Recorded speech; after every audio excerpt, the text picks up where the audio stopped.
A exemplo do capítulo anterior, em que mostrei os amigos e amigas os jogos a que assisti na Europa em 2023, neste fico ainda no continente europeu, para mostrar outros estádios que conheci, sem, no entanto, assistir a jogos, apenas visitando os locais e os museus dos clubes. No segundo dia da viagem, após uma visita à Torre de Belém, em Lisboa, Portugal, com toda a família, desta vez fui com o meu filho Lorenzo conhecer o Estádio da Luz, pertencente ao Benfica, hora antes de embarcarmos para Londres. O Estádio da Luz tem capacidade para 65 mil pessoas e foi inaugurado em 2003 em sua nova versão. Este dia 22 de setembro de 2023 foi especial para a minha carreira. Estamos no Estádio da Luz do Benfica, em Lisboa, 22 de setembro hoje. Comemoro meus 45 anos de crônica esportiva nesse belo estádio, importante estádio aqui de Portugal. Junto com o Lorenzo aqui fazendo esta visita ao Benfica. Na sequência, entramos nos vestiários para conhecer o ambiente dos jogadores.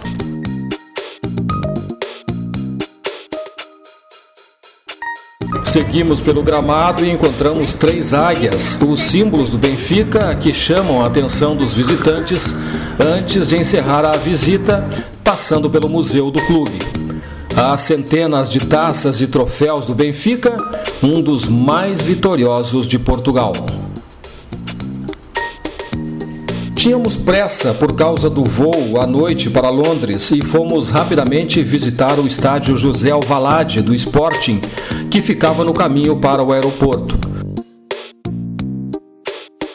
Primeiro visitamos o museu do clube, que revelou o craque Cristiano Ronaldo para ganhar mais tempo antes de irmos a outros setores.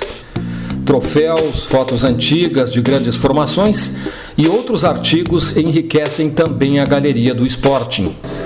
A visita começou com uma passagem pelos vestiários, o local sagrado dos atletas antes de pisarem em campo.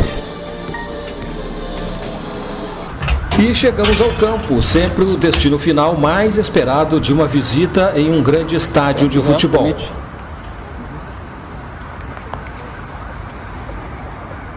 Fizemos algumas fotos no entorno do campo, sempre de olho no relógio para não nos atrasarmos.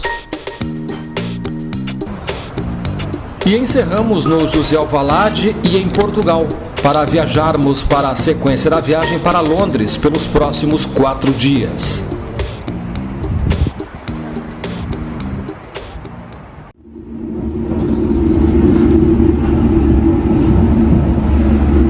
Logo no primeiro dia em Londres, pela manhã, no dia 23 de setembro, fomos de metrô a um dos mais famosos estádios da Europa, o estádio de Wembley, com mais de 100 anos de fundação e reformado em 2003. Palco de grandes eventos desde sempre, o Wembley impressiona pelo tamanho e pela beleza. A visita de 2 horas leva por quase todas as dependências.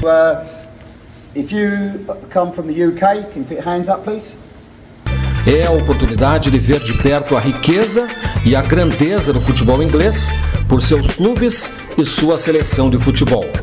E a sensação de ser um dos entrevistados do dia na sala de imprensa. E também é chegada a hora do vestiário, sempre com muita história pelas camisetas que abriga.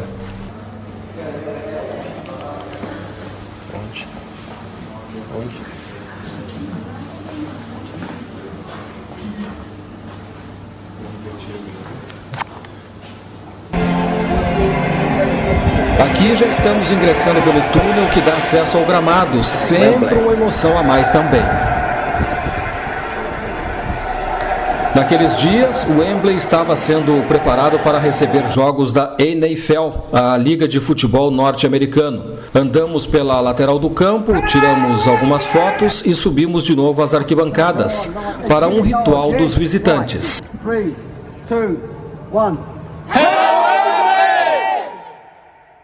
Num corredor, camisetas antigas das seleções inglesas.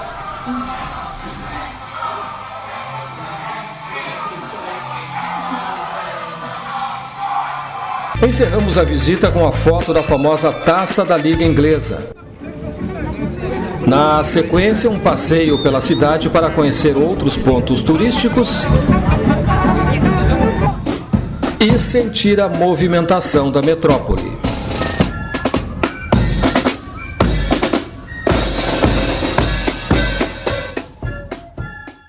Em nosso quarto e último dia em Londres, passamos rapidamente pelo Emirates Stadium, do Arsenal, perto de onde estávamos hospedados.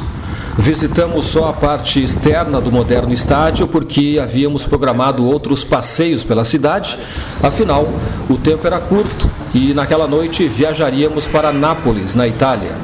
Emirates, o estádio do Arsenal, Emirates Stadium. Mostrando aqui uma das fachadas do estádio do Arsenal.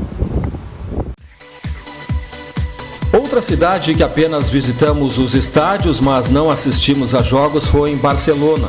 Em nosso segundo dia na capital da Catalunha, fomos conhecer o moderno, enorme e impressionante museu do Barcelona Futebol Clube, junto ao estádio Camp Nou. O acervo é de tirar o fôlego, afinal, o Barça é um dos mais vencedores clubes do mundo. Suas taças da Champions League chamam a atenção de cara.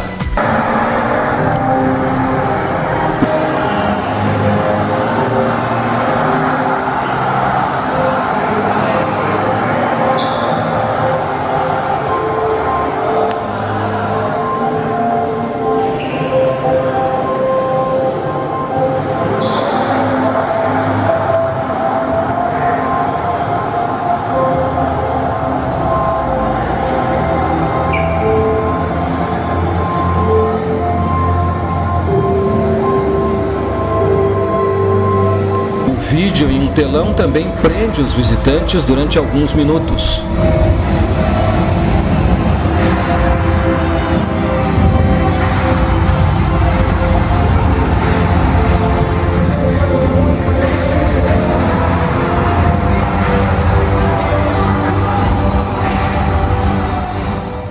Os troféus que Lionel Messi conquistou por aqui estão em exposição e chamam também muita atenção dos visitantes. O museu ainda mostra uma maquete de como vai ficar o Camp Nou reformado a partir do final de 2024. Terá capacidade para mais de 100 mil pessoas e ficará lindo, sem dúvida. E encerrada a visita ao Museu do Barça, é hora de passar em um mirante para ver de perto as obras do Camp Nou.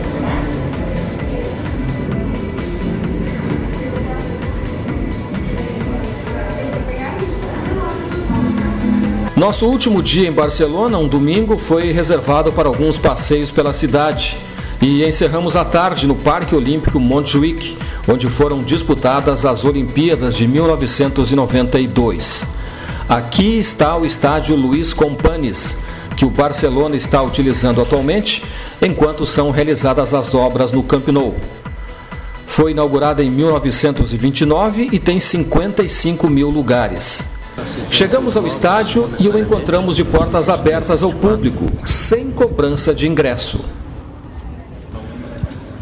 Belo estádio. Primeira impressão muito boa. Olha aí, escudo do Barcelona, indicando que aqui é a casa provisória do Barça até o ano que vem. Tiramos as fotos com a família, compramos nossos souvenirs e encerramos a breve visita ao Montjuïc.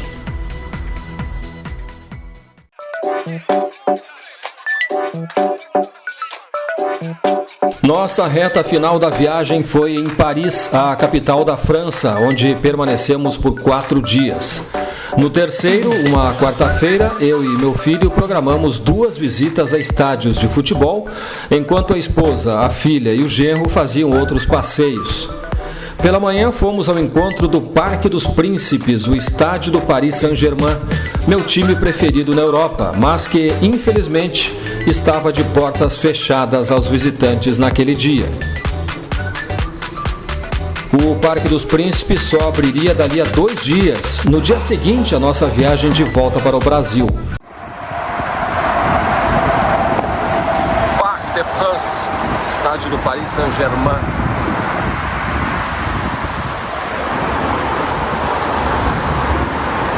Uma pena, mas circulamos em seu entorno, conhecemos o bairro, frequentamos a boutique do clube e compramos umas lembrancinhas do meu PSG.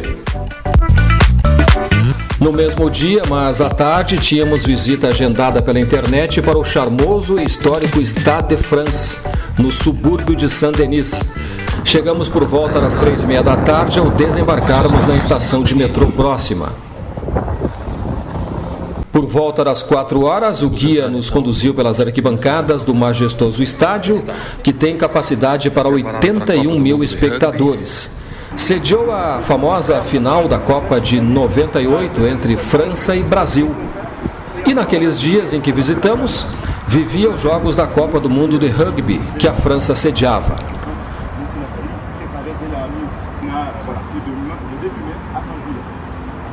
A sequência nos levou aos vestiários do Stade de France, onde estão as camisetas dos mais famosos e talentosos jogadores franceses de todos os tempos. Pode-se até tocá-las, sem nenhuma proibição do guia.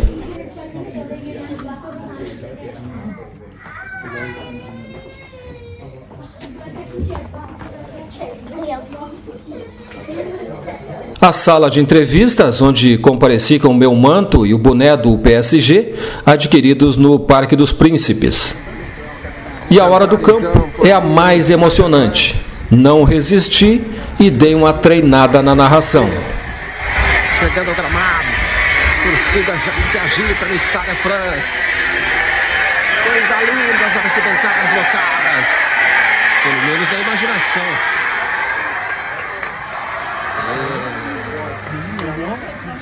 You have to say hi to your fans. They just came from